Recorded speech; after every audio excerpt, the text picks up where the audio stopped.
Hey guys, I've decided to make a video on alcohol and share my journey with this particular drug and how I went one whole year without drinking a single drop of alcohol, and also share, some insights and what I learned during that period of my life. And I also want to talk about what got me to that point where I had to stop drinking alcohol, and I was just like, dude, I can't keep fucking doing this anymore, it's killing me. And just before I go on, I do want to preface this video by saying that I'm not here to demonize alcohol, tell you that you shouldn't drink alcohol or anything like that. I'm just sharing my experiences with this drug and my opinions of it. That's it. Cool? So as many young Australians, I started binge drinking at the age of 13. And ever since I remember, I've always enjoyed the idea of alcohol, and I've always enjoyed the taste of it. I remember as far back as when I was 8 or 9, and always trying to sneak sips here and there of that nice red wine. And sometimes my mum would give me some, same with dad, and they were cool with it. And I've always saw alcohol as this socially accepted beverage. I never saw it as like this harmful drug like marijuana or ecstasy or cocaine or anything like that, right? Especially because of my immediate surroundings in school and society, and there were commercials on it, and it was okay, it was socially accepted. And you know what, just before I go on, I want to briefly talk about the drinking culture in Australia. And as many of you may know, or maybe not many of you know, the drinking culture here in Australia is vastly different to the rest of the world. And Aussies are known to go quite hard when it comes to partying and particularly drinking. Compared to most parts of the world, generally speaking of course, is that Aussies who drink here, their main priority is to get as fucked up as possible. It's not necessarily to have a good time or to socialize or anything like that. All that stuff is secondary. Number one goal is to get as fucked up as possible, and if you so happen to have a good time, awesome. And it's funny because Aussies will take any excuse they can find to drink and get drunk. Even if it's the Queen's birthday. Oh, it's the fucking Queen's birthday. You know what that means? Crack open a bevy, mate. Oh, what? It's cup day. Let's get fucking drunk, boys. What? It's Easter, Valentine's Day, Christmas, my birthday, it's a funeral, it's an anniversary, blah, blah, blah, blah, blah. Oh, you know what that means? Get the slab, call the boys. We're getting fucked up. And it may seem like I'm exaggerating, but I don't actually think I am, to be fair. And I just wanted to note that I am half Chilean. I've been there many times. And Chileans are also very known to go fucking hard, especially when it comes to drinking. So it feels like I was just doomed from the start. All my family friends, my school and work, and it's fucking, seriously, it surrounded my fucking life. And I'm not blaming that to why I was drinking, but it just makes sense to why I was predisposed to that habit. So anyways, I started drinking at the age of 13, and I was definitely not a classy drinker by no means. And I remember me and my friends at that time, we would drink this thing, what we Australians call goon, right? Which is Australian boxed wine. And the reason why we would drink this was definitely not for the taste.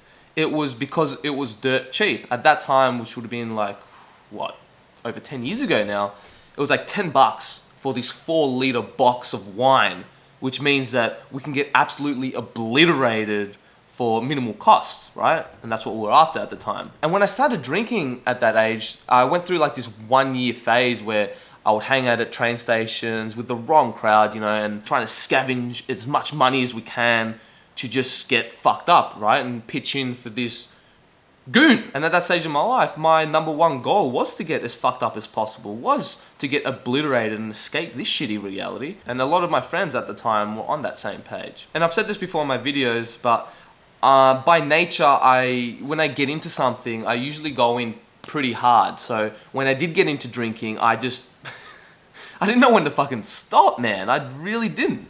So many times I would just keep drinking and drinking and drinking and drinking and drinking until I got so fucking obliterated that most times I'd throw up. I remember once in the train carriage, I drank so much goon that I just dropped my guts in the train carriage until this chunky puke just flowed like a river until the end of the carriage, and everyone had to move to the next carriage.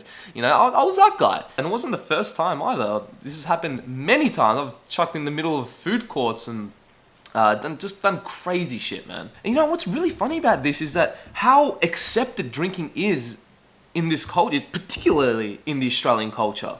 How it's perfectly fine to drink this fucking carcinogenic poison and just fuck yourself up, basically. But then when it comes to smoking a plant, ooh, hey, careful, you don't want to fucking, you got a little cuckoo there, you might fuck up your mind. And my mum was super strict on weed. You know, she's like this old school Catholic Chilean woman that was, you know, weed's the fucking devil. Drinking's okay, but weed, ooh, that's the devil. So a lot of conflict when I was younger because I fucking loved my weed, you know. So anyways, I was drinking alcohol throughout all of high school, past high school for sure. And it was quite a regular thing. Like there will be moments in which I would get drunk 3-4 times a week.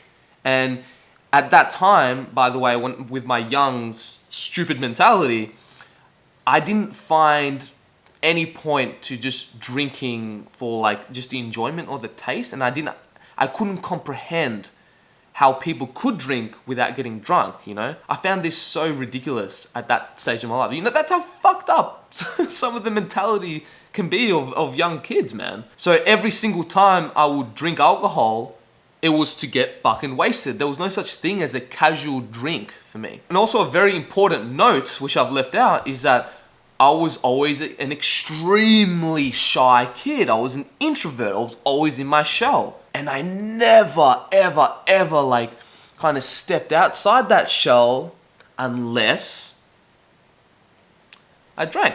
And you know what? In the defense of alcohol, I can see why it can be so inviting, so luring, right? Especially in this anxious, stress-prone society. You know, I mean, let's face it, and this is particularly true in high school, we are so insecure.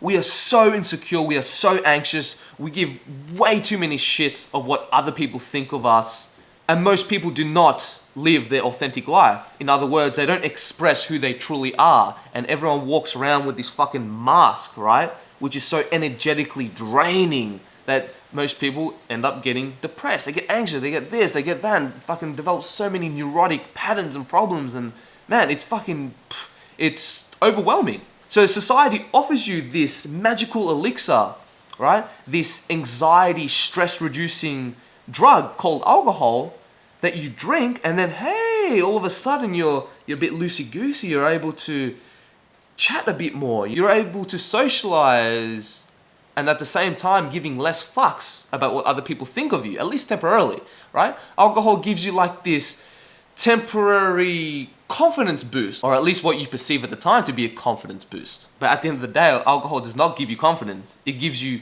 fake confidence. And what I mean by fake confidence is that just because you give less fucks about what other people think about you at the time of when you are intoxicated, it doesn't mean that alcohol just magically gives you all these amazing traits, like it makes you more charming and funny and this and that. Because why is it that the next morning when you're hungover, you go straight back to exactly who you were before getting drunk? And not only do you fall back into your old patterns of being really shy and closed off, and you know you don't like to socialize, you sort of regress. You even get worse because you're relying on this drug to give you that confidence boost. And no judgment here, guys. I'm saying this from a place of love because I know exactly how this feels. You know, I drank so fucking much that it's really unbelievable, man. Like, even at the age of 13, I remember going to Chile drinking with like 17, 18-year-old, and here I was, this little kid, sculling like tall glasses of straight rum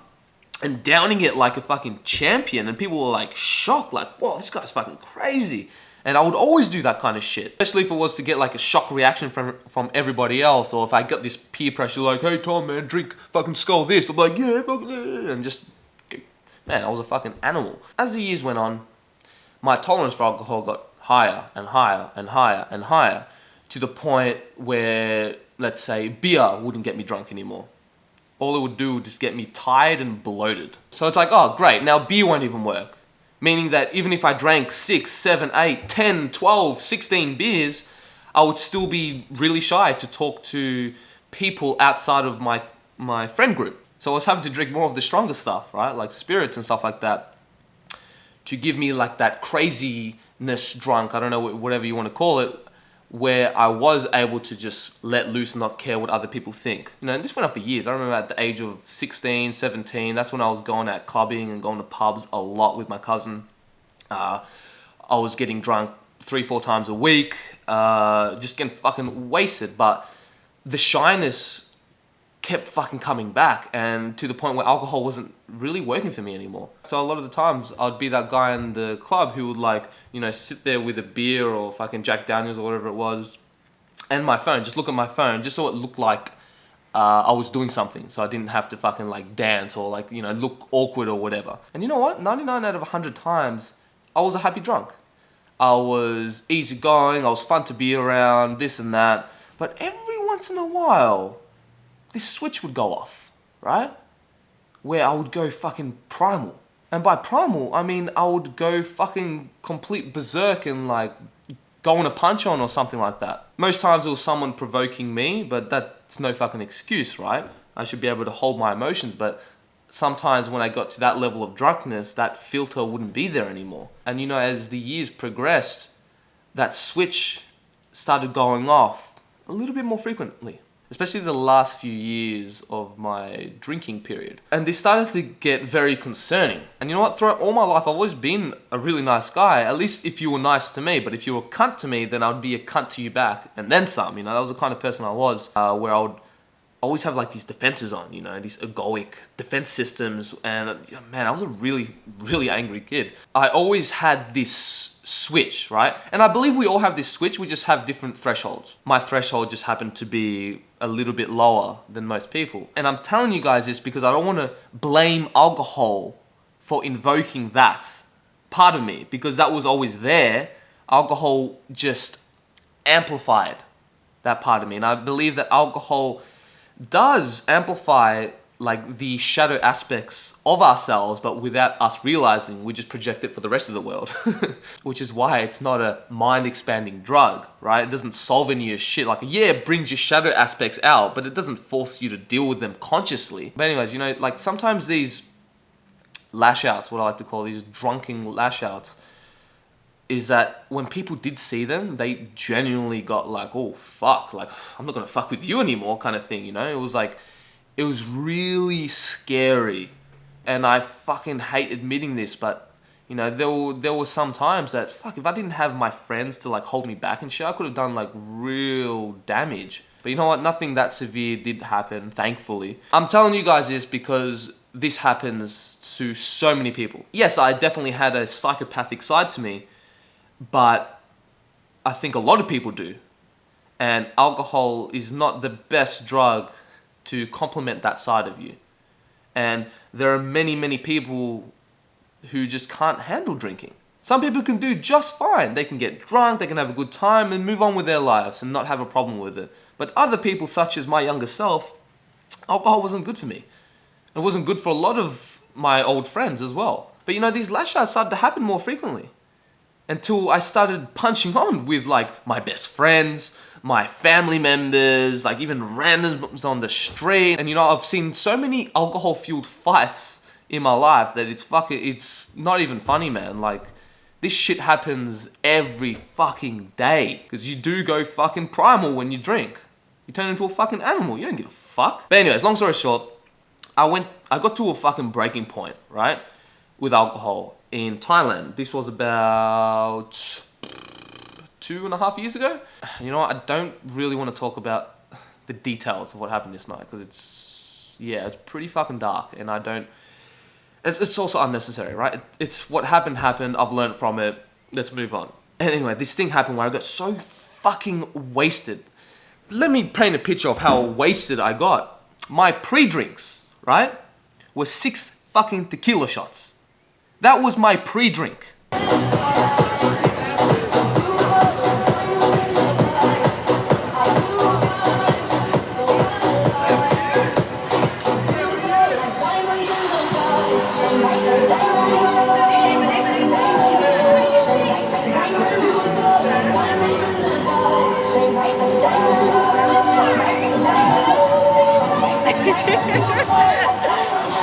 Followed by buckets, and I literally mean buckets of cocktail after cocktail after cocktail after cocktail. And I remember a lot of Long Island iced tea, which is like 5 spirits mixed into one. This is one of the very few times, and this is saying something because of the amount of times I did get absolutely obliterated while drinking, where I blacked out. and I don't remember what the fuck happened that night. You know, and that night still haunts me to this day, but, you know, luckily nothing too severe happened and we're all okay. But there are a lot of times when those kind of situations don't turn out okay and they ruin fucking lives. Anyways, I woke up so fucked up, like my knuckles were fucked, my shoulder, I had like all these red fucking marks on my shoulder. I don't even, still to this day, man, I don't even know what the fuck happened.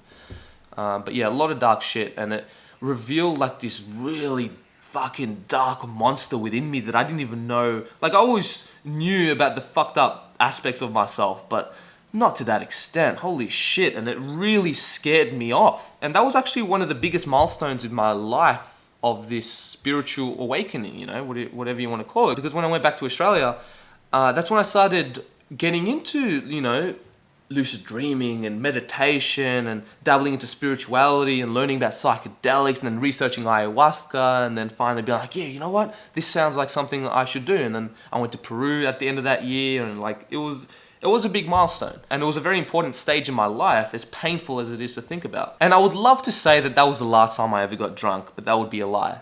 I continued to drink, but the frequency went down dramatically. But the absolute last time I got drunk was in New Year's in Chile, where, man, I got, again, absolutely fucking wasted. I remember most of the night, at least. I didn't get that obliterated, but I wasn't mixing 10 spirits in one night. But again, I remember getting into fights, not physical fights, like argument fights, like with my girlfriend, my friends, and all these other kind of people. It wasn't a big deal, but I'm just saying, like, that side of me was starting to come out more and more and more the more I drank, and I saw those ugly sides come out of my friends and my family the more they drank, and it was really, it was a turnoff. And you know what? I'd love to say that that was the last time I got drunk purely because of my strong will and discipline and this and that.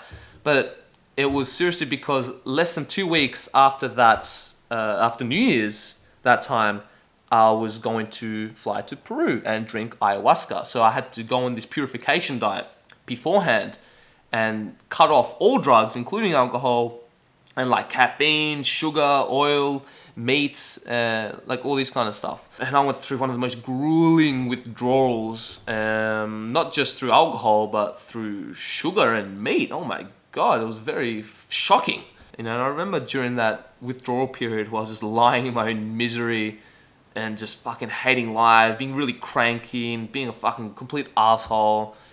You know, I feel really sorry for my girlfriend at that time, but because of how amazing she is, she stuck with me through that whole time, supported me the whole way through. And I definitely would not be the person I am today without her, for sure. She's like completely changed my life forever, and I'm internally grateful for that. But you know, during that period of time when I stopped drinking, I came to like this epiphany where I'm like, you know what? I might as well take advantage and just go a whole fucking year without drinking alcohol. I mean, why not? It's like a good challenge for myself, and also to go on this long purification without this drug. So I set the goal to do it. And after I went to Peru, drank ayahuasca and all that, and completely changed my life, obviously. And you know, when I went back to Australia, my number one priority in life was to get as much personal growth and learn as much as I can and become the best version of myself and help others along the way, at least the best of my abilities. And it was really interesting that year because that was the first time where I went out with people who were drinking but stone cold sober. Like, I wasn't even smoking weed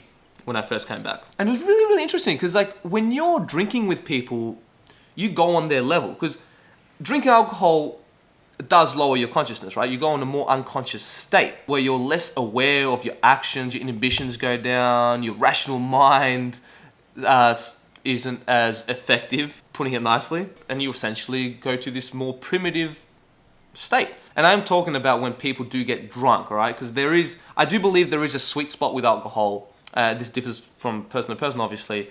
It could be like 2-3 beers for you or whatever, where you've reached that sweet spot where alcohol makes you a little bit more open. Like, it makes you a bit looser, but it doesn't get you to that intoxicated drunk state, you know what I mean? And people like that I can definitely deal with. That's awesome. But let's be real here. Most people don't stop at the fucking sweet spot. They keep going and going and going and going and fucking, and people celebrate that shit. And I didn't truly realize until that year how people turn into animals when they get drunk, man. They just talk about stupid fucking shit for the most part. And people laugh and cheer for like ridiculous things, man. Like I can go to a pub right now, take my shirt off, and just spill a beer on top of my head, and people would fucking cheer for that shit. Or just anything within that realm. Or where you just do outrageous, stupid shit, and because of how stupid it is, people love it, man. They fucking love it. But what I also noticed when I was starting to go out without drinking is how many people I saw, like, I saw a lot of people that reminded me of myself who are really socially awkward, but they start to get a bit loose when they start drinking. But then you see them the next day, and they just right back to square one. And you know, a lot of these drinking circles, they're only really friends in that environment, meaning that they only really see each other and socialize when they're getting fucked up, but they'll never speak to each other outside of that circle. And you know, my tolerance for being around drunk people started to go down real fucking quick. Like my tolerance for that shit is like here now. And I'm not saying, oh, if you drink alcohol in front of me, I'm going to be repulsed by you because I'm better than you.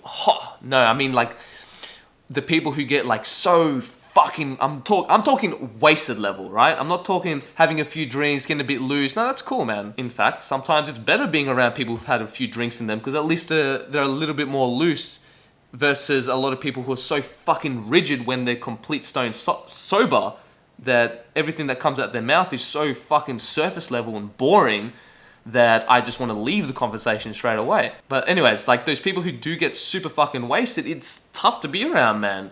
And when you in that state, you think there's nothing wrong. You're like, yeah, I'm a fucking sick cunt, man. Fucking charming. People like me, yeah. But in the objective world, you're like this mumbling, incoherent fucking mess. You're like, oh yeah, fucking blah, blah, blah, blah, blah. And they just fucking spit in your face and they talk bullshit and you can't understand what they're saying. And it's like, all right, cool, dude, I'm gonna go now. And of course, it's sad how so many people live for the weekend. Like, they work at jobs that they hate, looking forward to getting pissed drunk on the Friday night, right? And then they dread going to work on Monday. And then that's their cycle. And sometimes this cycle goes on for decades, man. And I'm not talking out of ignorance because I used to be very immersed in this culture, where all my friends' biggest priority in life was just to get fucked up, whether it's to get drunk or stoned or just whatever. Like I said earlier in this video, alcohol does amplify the shadow aspects of yourself that you don't like, but it's not like psychedelics where it makes you aware of those shadow aspects. It just brings them out in this physical way for the whole world to deal with, but you're fucking clueless of it. So you're making everyone else deal with your shadow aspects. But you're just running away from it further and you're just numbing yourself more and more and more and more while this shit within you just keeps building and building and building up, building up and building up. And yeah, it fucking goes ugly because then sometimes, like myself, you go into those situations where you just fucking go primal, man. You go chimp and you just go fucking nuts and explode. And I've seen alcohol ruin fucking so many lives, man. And I think a part of it is because people don't think of alcohol as this hard substance like other drugs, such as cocaine or methamphetamine or anything like that. And I consider alcohol to be one of the worst drugs there is, including cocaine, methamphetamine, this and that. Especially because people are unaware of the damage that it's doing. Because if you were aware of how fucked up alcohol can be, not only physiologically, but spiritually, then you would be aware of, okay, maybe I shouldn't get drunk as often, or, you know, you won't have that delusion of, getting drunk isn't so bad, at least I'm not fucking snorting coke like these drug fucks, you know? And I remember so many of these parties where I would be like with my group of friends, right? And then we'd have to hide in the bathroom because they didn't want their girlfriends to know that they're doing like MDMA or ketamine or whatever other substance they prefer, because these girls didn't like drugs, right? And you know, you'd see these trashy girls just getting fucking wasted, saying stupid shit, and just, fucking, and then them saying like, I don't do drugs, you know, and they would fucking mean that shit. But anyways, I'm sure some of you understand and empathize with my frustration of the hypocrisy of alcohol and other illicit drugs. And you know, it's funny because, and I don't mean like ha-ha funny, like, you know what I mean, this is funny. how one of, if not the most earliest memory I have of a family friend's death was my dad's friend's wife who died from alcohol poisoning. She got found in her house, lying on the floor with 2 bottles of spirits, fucking dead. She drank herself to death. And I still remember her funeral and seeing her, you know, she left her 17-year-old son at the time, and he was fucking shattered, man. And that's, man, like I'm getting this sinking heart feeling just thinking about it, because people die from this drug every single fucking day and no one talks about it. No one talks about it. And again, I don't want to sound like I'm demonizing alcohol, like it's this horrible thing that you should never touch. No, of course not. But I do want to broaden the perspective of this harmful drug, because people get too willy-nilly with it. They get too like, oh, they think it's okay, it's a beverage, whatever. Like most people don't even consider it a drug. It's a fucking beverage, mate. It's a fucking drink. Just because you don't snort it in a powdered form, oh, then it's better for you. And of course, this perspective is not based on logic or science. It's based on purely ideology. But yeah, guys, I've known quite a few people who have literally died from drinking too much alcohol. And it's fucking sad. And it's not that hard to get alcohol poisoning. I've had quite a few of my friends when they were kids who had to get their stomach pumped from drinking too much. And I don't know if you know this or not, but it is the biggest killer among teenagers. Yeah, but anyways, guys, I don't want to end this video on like this gloomy note, but I definitely learnt a lot from this year without drinking alcohol. And you know, it's actually been almost 2 years since I've got drunk.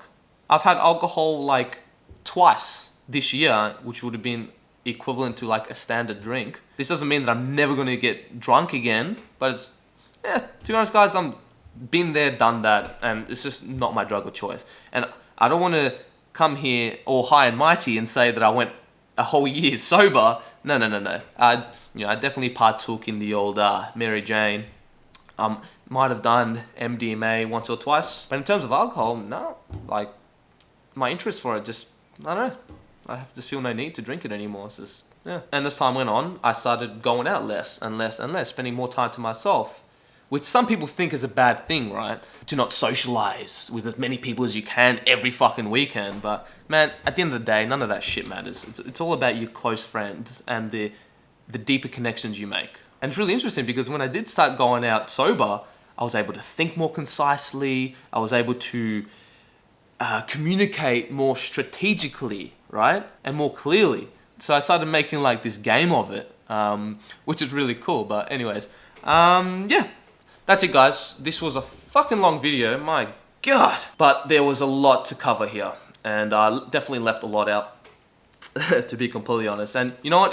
I did write a blog on this topic, so you might want to check that out. It's a lot more structured and well thought out, whereas this video was just like, bleh.